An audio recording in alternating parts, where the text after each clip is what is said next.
Okay, so aloha and welcome to iTeach808, Empowering Hawaii's Teachers and Technology Conference, sponsored by the Augustine Educational Foundation and Sacred Hearts Academy in Honolulu. And my name is Erica Diaz, and I'll be co-facilitating this session with Joy Ohlers.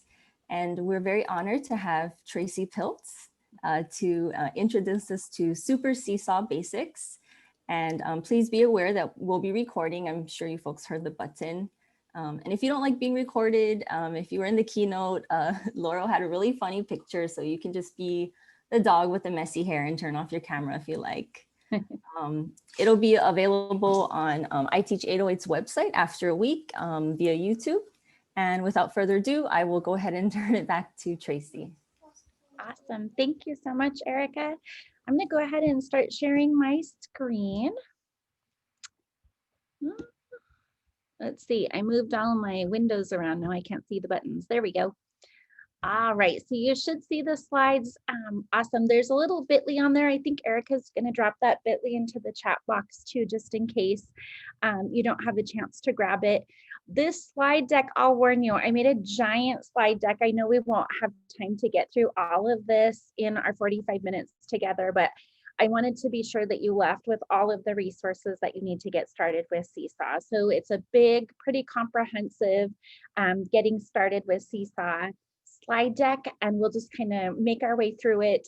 It looks like most of us are beginners, which is awesome. And it looks like all grade levels are here today. So I really want to be sure and answer questions that you have. So please feel free to drop questions into the chat as we go along. We're a small enough group, so if you just want to unmute and stop me and ask, please feel comfortable doing that, because again, I want to be sure that you get all of your questions answered today.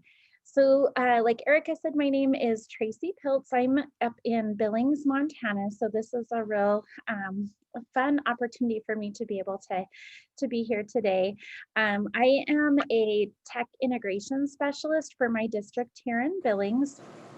My classroom teaching experience is in kindergarten. I taught kindergarten for 12 years in Montana, and I also taught in Arizona for a while.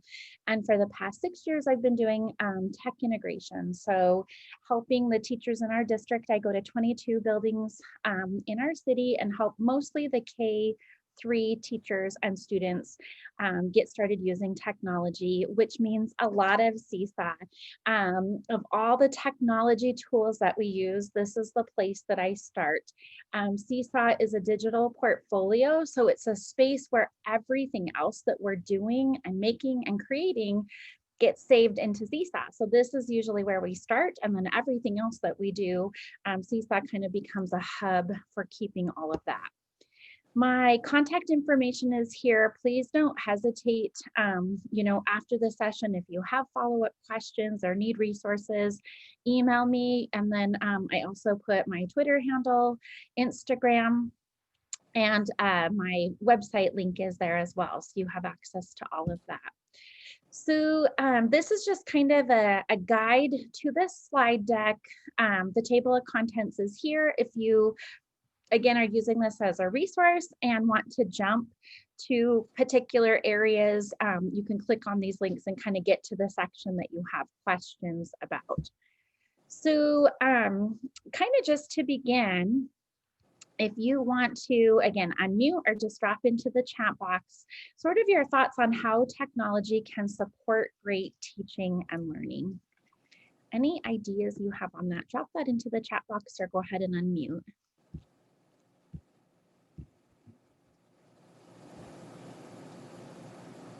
Opening the chat box over here.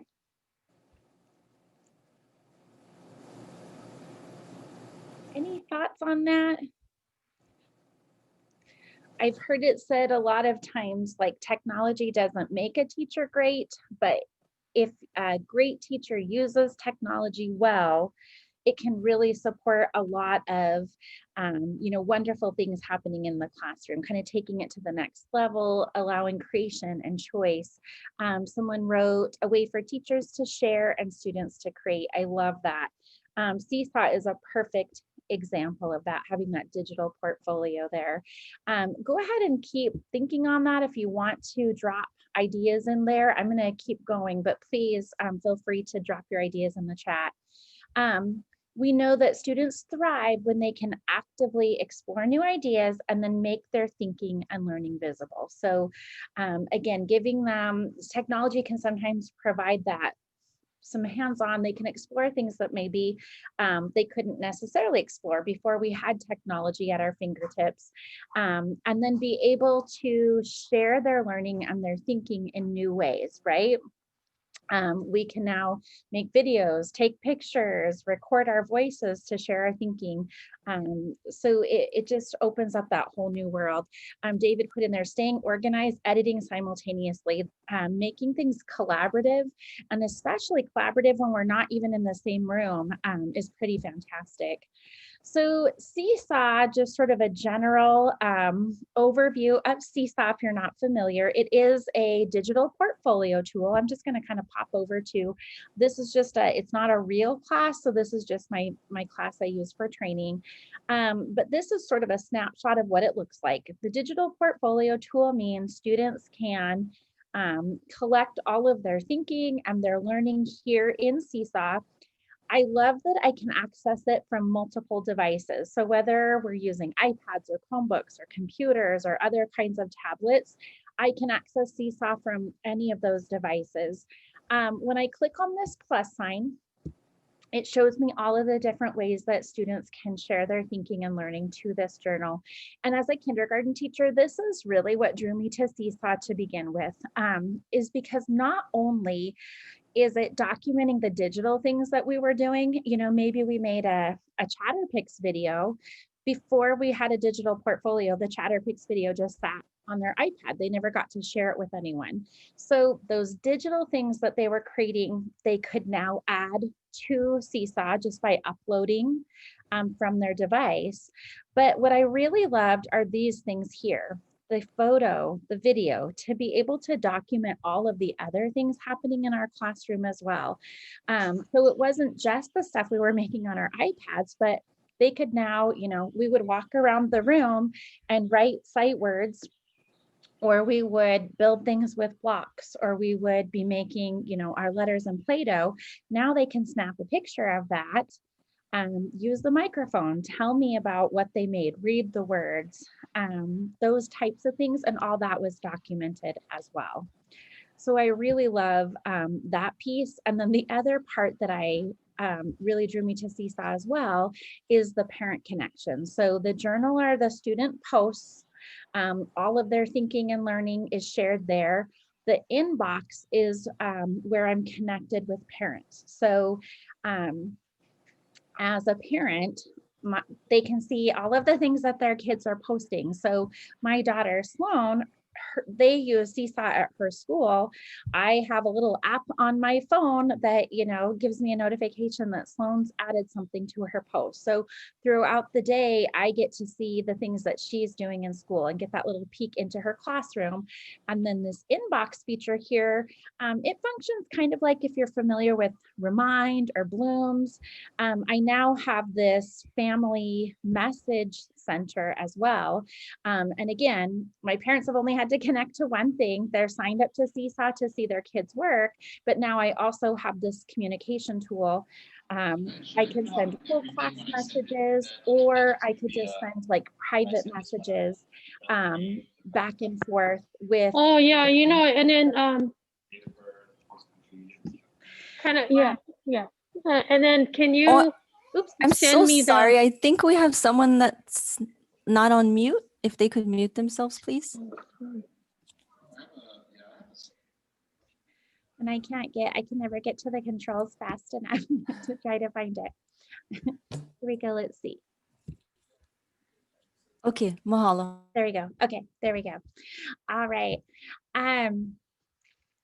So, I mean, that's a really quick, just kind of snapshot overview of sort of what Seesaw is, what you can kind of do within Seesaw, sort of those biggies of why I know I started using Seesaw. Seesaw is free. We call them freemium, where it's free. and you can upgrade. Everything that you really need to do, you can do in the free version. And they've committed to keeping that much free always. And so you're never going to run into like, oh, I could do all of this. Now they've removed some of those features. What you can do in free right now, you'll always be able to do in free. When you upgrade, you do get some additional features. But again, everything that you would need to make this successful in your classroom, you could do for free. If you are using a lot of schools, especially this past spring with our COVID closures, a lot of schools moved to the paid version called Seesaw for Schools to support that learning from home. If you are using the paid version, you're going to get an email to activate an account. If you're wanting to just try out a free version, you would just go to app.seesaw.me, create a free account. If you want to try it with your students, you could add in your class list. It's going to ask you to choose a sign-in mode. So you can have them sign in. You can roster it through Google Classroom. You can have them sign in with Google. With young kids, we're on iPads K2. So I use the QR code sign in. And so our students just grab the iPad, scan a QR code, and sign in. It's like magic. You can also create it's super easy to, here's my class settings here in this wrench. Once I make a class, it's super easy to just archive it when I'm done with it. So often I even just recommend setting up a class just to play around with, call it, test or sample or sandbox. I usually put in my kids, right? I put in my kids as my students and then just use that as a space to play. And then it's really easy when you're done using that to just come here and you could archive that class out of there and start your new one. So it's really easy to make a free account. I often say the best way to learn something is to just dive in, right? Set up an account, start clicking around, poking around, seeing what you can do. So the posts are kind of the heart and soul of Seesaw. The posts are where we have all of our student work. So the journal tab shows all student work. You can look at it in the big long stream. So by default, when I'm on the journal, it's this big stream of work. I really like clicking on the calendar up here. And what it does is it actually then just shows me a calendar view. Again, this isn't my real class, so there's not a ton of stuff in here, but you'll notice like if I went to the 15th of November, it shows me how many items, and then it shows me all of my student work more in this grid format, which sometimes is a little bit easier for me to navigate. You can also click on a certain student's name, and then you can view that work just by that specific student. I'll go ahead and kind of go through this stuff a little bit quickly. You can post to the class journal as a teacher by clicking that plus sign and choosing post student work. Sometimes, and I'll kind of put this question up here, if you think of something, go ahead and drop it in here. Sometimes it's a nice way to just sort of share information with the whole class. One example is I began the beginning of this year. I spent 4 months teaching fully remote first grade. So this was our daily schedule. So I made this visual schedule that sort of told them, here are the things that we're doing today and the times. I could put in links to Zooms or links to things I needed them to do. This I posted to the journal. I could actually pin this to the top with those 3 little dots. I could pin this to the top. So whenever they logged in, the first thing that they saw at the top of the journal is our daily schedule. So providing them with some information, important information or news that I want them to have is one great way to use the journal. I'm popping over into the chat really quick.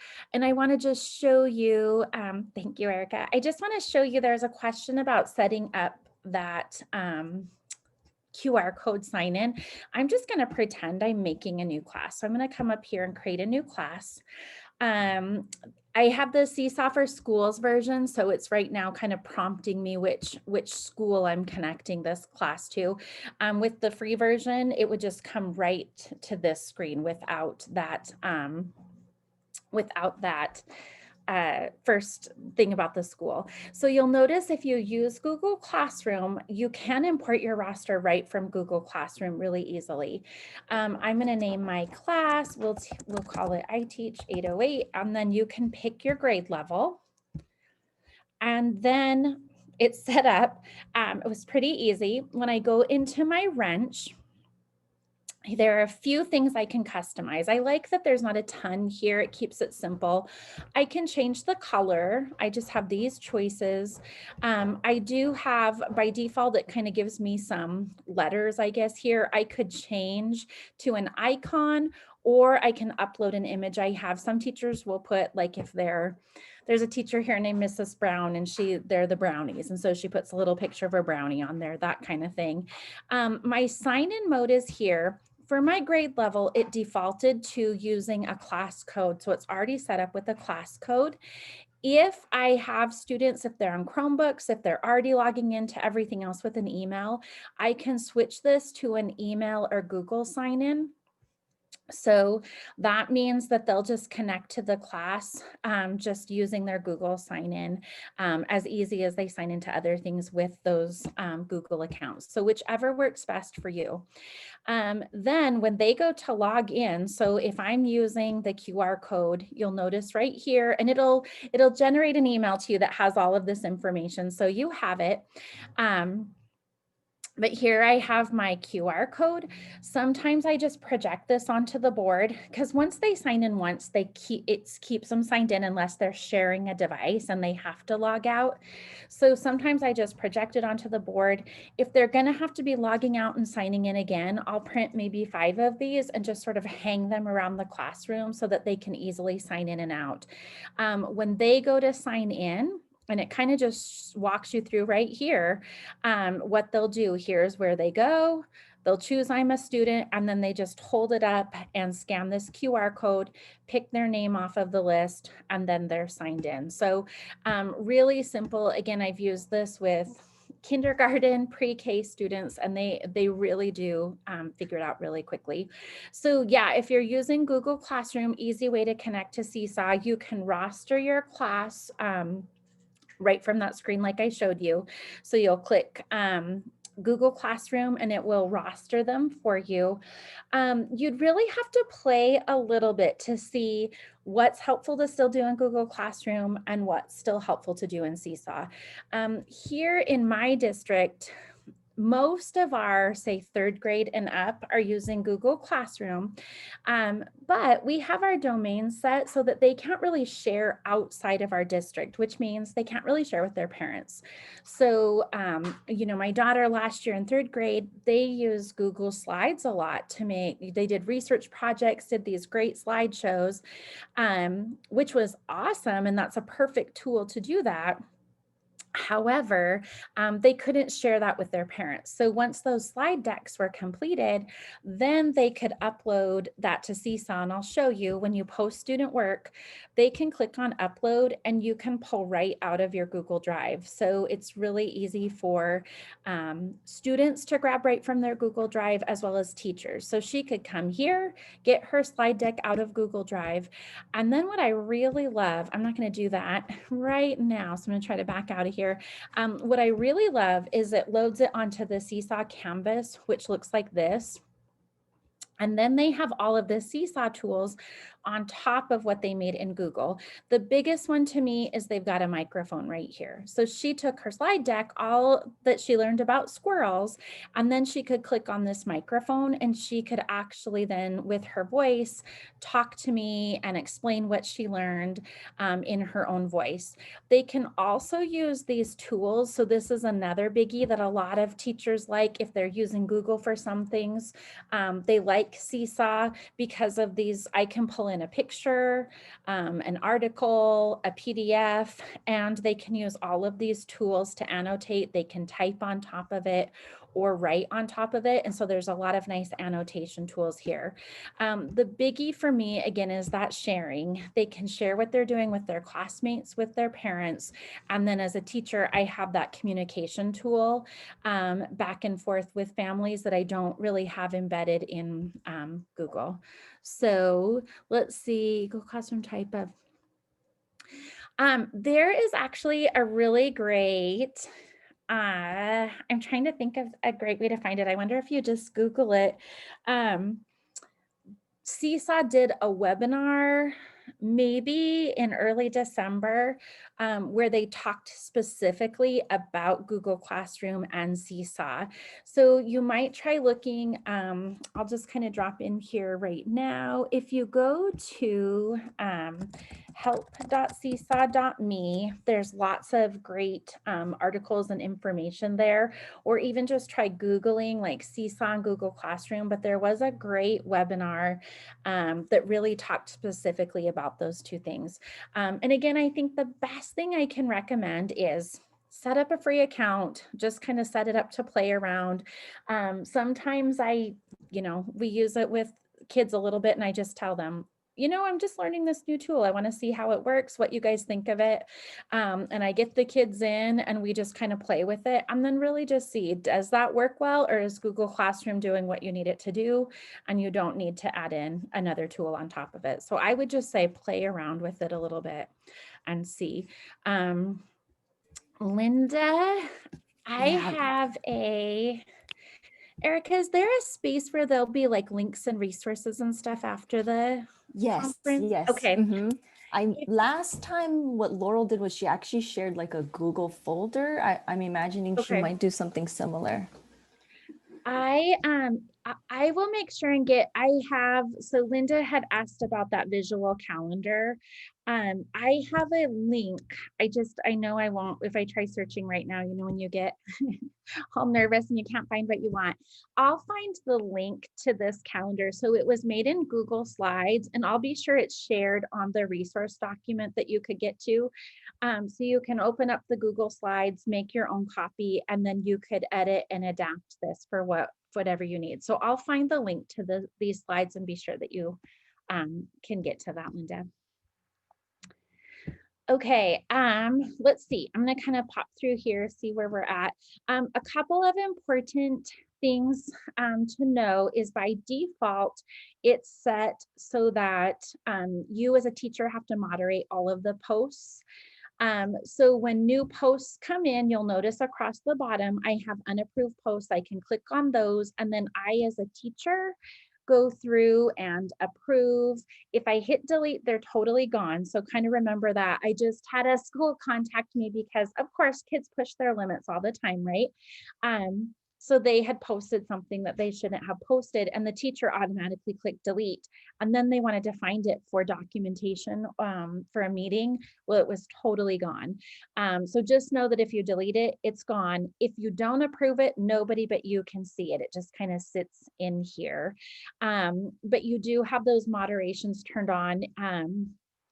I think, it's a good space. You can put it so they can comment or not comment. I think it's a good space to start having our students practice digital citizenship, to have those conversations, but knowing that it's in a safe, moderated space. So if they do post something they shouldn't, I as a teacher can see that and actually, have a conversation with them about it. And so hopefully it can really be a teaching moment.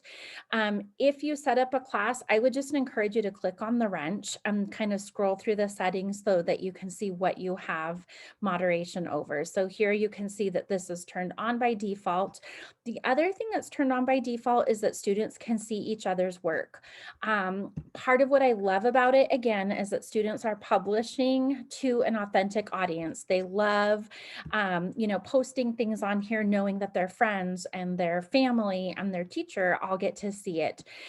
Some teachers would prefer that they don't see one another's. They're keeping it more as just a place to house and store and let kids reflect on that work and not necessarily share with one another. So you can toggle that so that they do only just see their own work and not their classmates' work. So you can toggle that part to off, and then you can kind of scroll through and see the other things that you sort of have management over as well. Okay, so that's what that said. So they do require that. If you have started a class over on the side, and I know I'm going through this really quickly in the time that we have, please feel free, if you have opened up a new tab and started a class, if you want to play around with posting, these are sort of the steps that you would go through to post to your journal. You're welcome to try that. Again, you have these slides. You can come back to this post and kind of follow the steps later on your own if you want to play around with it in a little bit. So to post directly to the journal, students will click on this button. They wouldn't see these two other options. These are just teacher options. So they would go right to this screen and they have all of these choices. One of my favorite sort of beginning activities is just having this be a get to know you post. And so I will often, have them start by, they can just come right in here and they can take a picture. And make that smaller because we don't need it to be giant. Let's see if I can get a hold of it. So we can put a picture in here. Usually when I do this with students, I give them pretty explicit directions. I'd like you to add 3 sentences about yourself, draw pictures, 2 things that you love. Depending on the grade level, you can kind of determine exactly what those prompts should be, but I do usually give them very specific directions so that they're exploring, they're playing, but they're also not just, kind of totally goofing off. They're still producing something that I want them to produce. You can change a background in here, so I kind of let them play around with changing their background. Again, I like using the text tool. So I have them add in their name, some facts about them. You can customize it. And again, I like that there's customization, but not so much that they get overwhelmed. When I click those 3 dots, you'll notice I can change, the look of this to an extent. But again, there's not a ton of fonts, a ton of things that I can do. So I can kind of move these things around. They have some little shapes in here, so those can be kind of fun. I can add talking bubbles onto here. I really love, if you scroll down, there's some great math shapes. So this can be a really nice way of students showing their thinking and learning with math. One of my favorite tools here is this draw and record feature. If I click on this microphone, it records my voice, but it's also going to record, like if I start writing, it's going to record my writing. If there were manipulatives on here, and I move those around. So if I'm showing like making 10 or things like that, it's going to record all of that like a screencast. So it's a really great way for me as a teacher to demonstrate things, but also for students to really demonstrate what they're doing and also be able to kind of talk to me and explain, their thinking and learning at the same time. Always at the end of a post, we click this green check mark. Even if they aren't quite done yet, I encourage them to click that green check mark. We can always click on these little dots and edit that post again later, but that ensures that we have saved all of that work. So that green check mark at the end is always super duper important. So again, these slides just kind of walk you through those steps. Say you were going to just share something about yourself, have your students sort of share about themselves. So you can either right now go ahead and try that, or just that's a great thing to try on your own time. I'm going to pause for a second to see if there's any questions there. Again, I know I'm going super duper fast, but any questions up till this point?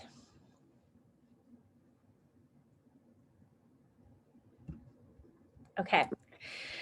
I'm going to show you then another fave. So what we just did was just kind of adding a post, you know, click the plus sign and just adding a post. I just tell my students, you know, you just wrote your sight words. I want you to take a picture of them, add it to your journal, and, you know, read them to me. So just like that.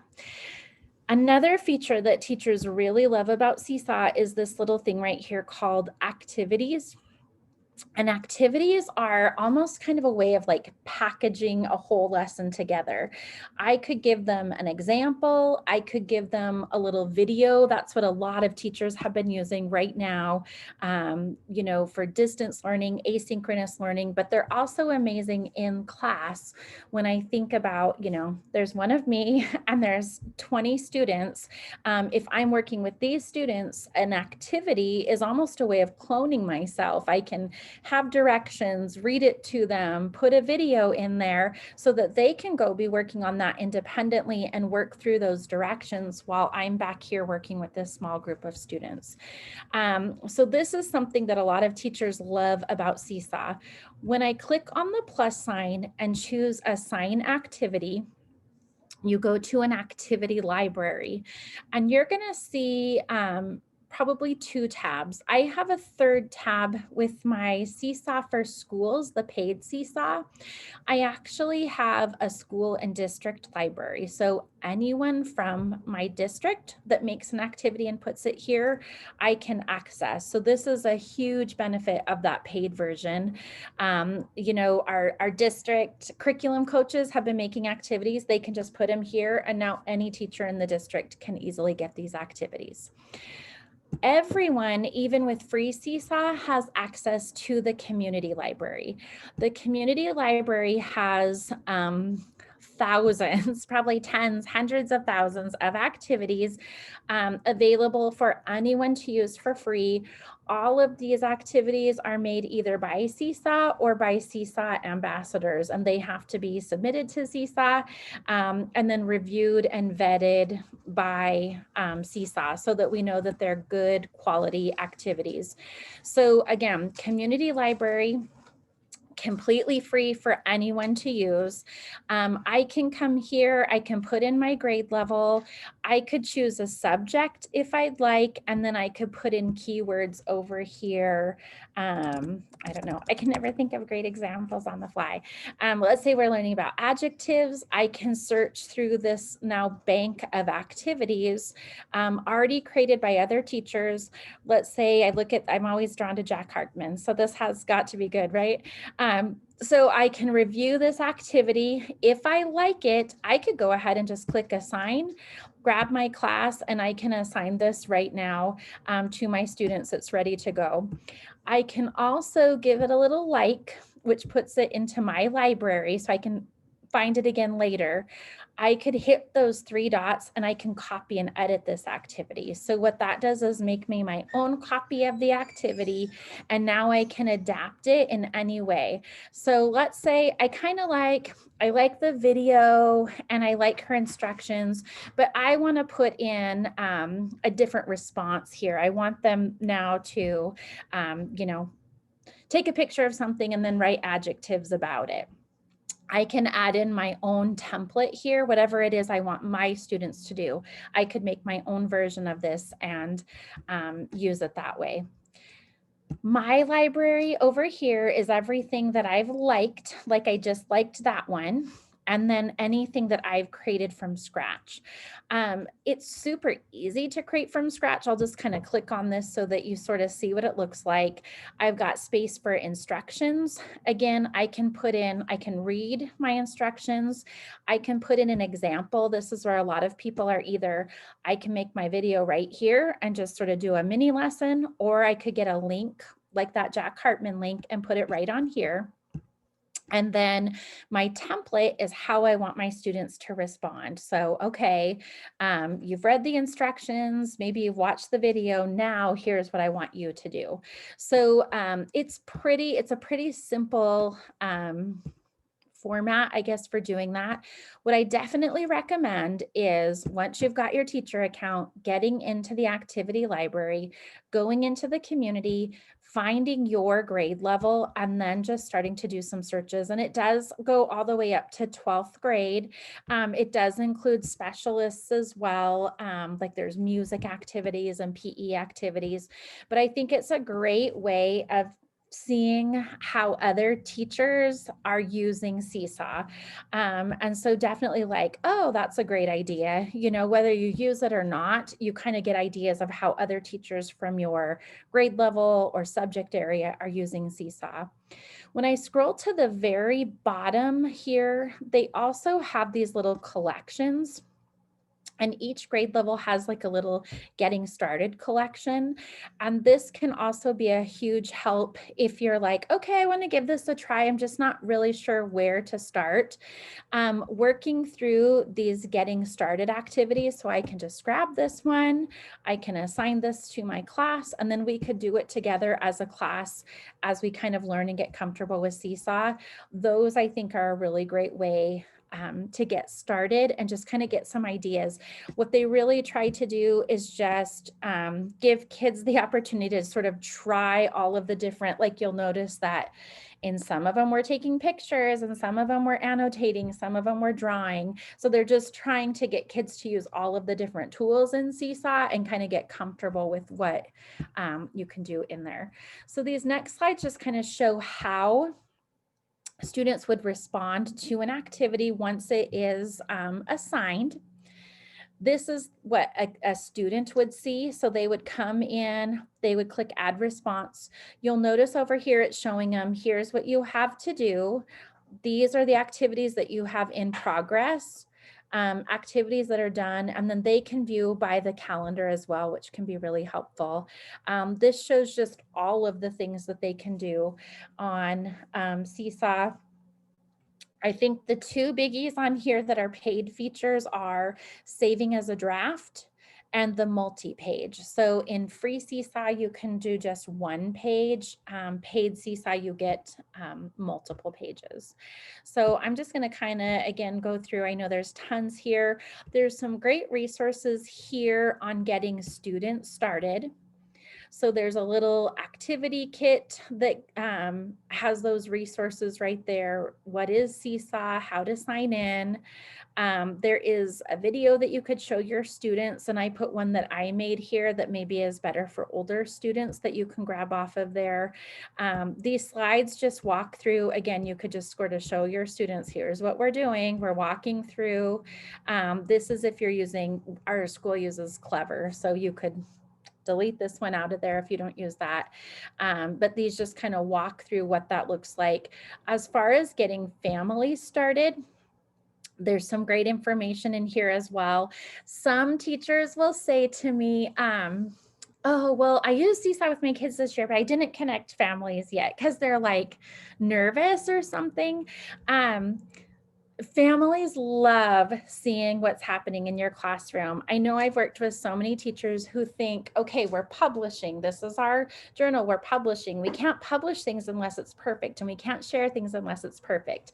That's not what this is for, right? This is a digital portfolio. We want to see all of it. We want it to be authentic. We want it to be a documentation of where that student started and where they've come, so I can see that growth. Or if they're not making growth, where are those challenges? Let's work together. And I want parents to see that too, right? This gives them a way of being so super involved in a way that they haven't been able to before. So I strongly encourage you, if you're using this tool, to get parents on board. I can speak to this again as a parent who's had access since my daughter was in kindergarten and she's now in 4th grade. It's just been so amazing to be able to see, have that little peek into her classroom every year.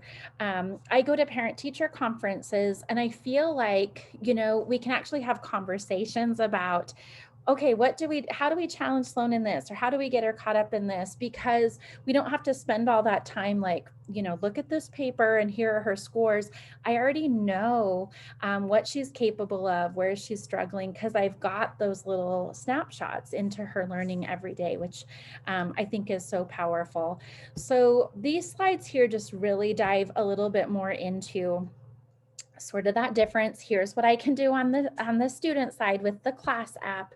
And then here's what parents see on their side from the family app. This is a biggie. Privacy is really important. When you do connect parents, they only see their own child's journal. So when I connect to Sloan, even though, as a teacher, what it looks like, right, is the journal. And then I've got all of those kids over on the side. When I log in as a parent, all I see is Sloan. I don't have access to all of this other student work. So that privacy piece, I think, is really huge. Again, so this just kind of will walk you through. I'm trying to get to this slide. This is another huge benefit, I think, of connecting parents with the family app is there is a built-in translation tool. So any messages that you send, if they're not in the language that's native to that device, they'll automatically see that little button. There's nothing they have to turn on or you have to turn on. It's just automatically there. They can click see translation and then it will translate your message for them. So this part I think can be huge for fostering that communication. It walks you through how to invite families. I won't dig into that, but if you have questions, I'll hang out for a few minutes and answer any questions. But this walks you through those steps, whether you print a handout and send it home with them and they log in, or you just kind of manually can enter in their emails or phone numbers and send them a link. And there's some resources here, again, like handouts, videos for parents so that they would understand what Seesaw is and why you're using it. The activity library we already looked at. So these slides are just a reference for you to kind of remember, how did we get to the library? Here's what I don't think we clicked on this. When you do assign an activity and students respond, here's what it looks like on your end. Again, I like that it's in this grid format where I'm not going through that stream trying to find and approve work. It's just in this nice grid format right here. If you're interested, if you dive in and you're like, this is awesome, and you want to do more, I linked just a little workshop I did this spring about creating your own activities. And so you can find that on YouTube, just about how, to go through and actually start from scratch and make your own. So, okay, we went really fast, but we kind of got to the end here. We do have a question, Tracy. Okay, It looks like we have just about a minute left, but it was actually from Laurel. She wants to know, at the end of the year, how would you save the students' work? Great question. So you as a teacher don't necessarily save the students' work. If you have parents connected, they get an email with instructions where they can download the entire portfolio. And so I have on my Google Drive, Sloan Kindergarten, I have her entire portfolio downloaded and saved from first grade, second grade, every year up. A benefit, again, of the paid version is if I click here, I have these school-wide portfolios, so it actually does save from year to year what students do. So if I click on school-wide portfolios and I can click here, I could actually find one of my students and I could actually look, let me find it. I could actually pull him up and then I could click on his name and I have access to all of his previous work or other classes that he's in. And again, this will follow with him. We have a K-5, so it will follow with him up to 5th grade. So these school-wide portfolios are really great for teachers, but parents always have the option of just downloading and saving all of that work. If there was something, let's say, not necessarily the whole journal, but maybe you just wanted to save a post. Now I can't get out of here. There's got to be here we go. I had to come back up here. If I just wanted to save maybe one post, you'll notice underneath each post, click on those 3 little dots, and there's lots of things you can do here, but one of them is I could save it. So let's say they had made a really cool video or something and I wanted to save those, so I had them next year as examples. If I just click save, I can download that.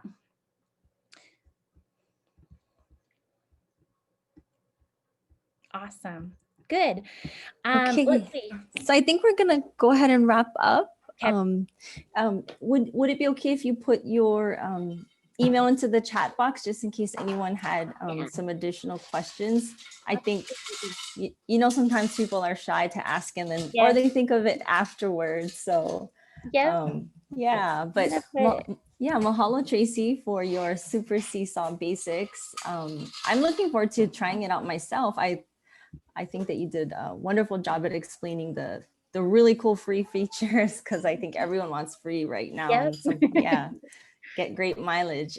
So we hope that you will find this session helpful and make some valuable contributions to your own classroom. I want to thank the participants for joining us. And just as a reminder, excuse me, please help us complete the evaluation form. I'm going to go ahead and pop that into the chat now. And that way you folks can, sorry, I just have to grab that link, but that way you folks can go ahead and give an eval for Tracy. And then also don't forget that you do have an opportunity to win gift cards, right? So there is that opportunity to win one of 20 Starbucks gift cards. And we hope you folks have a wonderful day. And I'm popping that in right now. Okay. Thanks again, Tracy. Hope to see you at some of the other sessions. Yeah, sounds good. Thank you so much. Mahalo, everyone.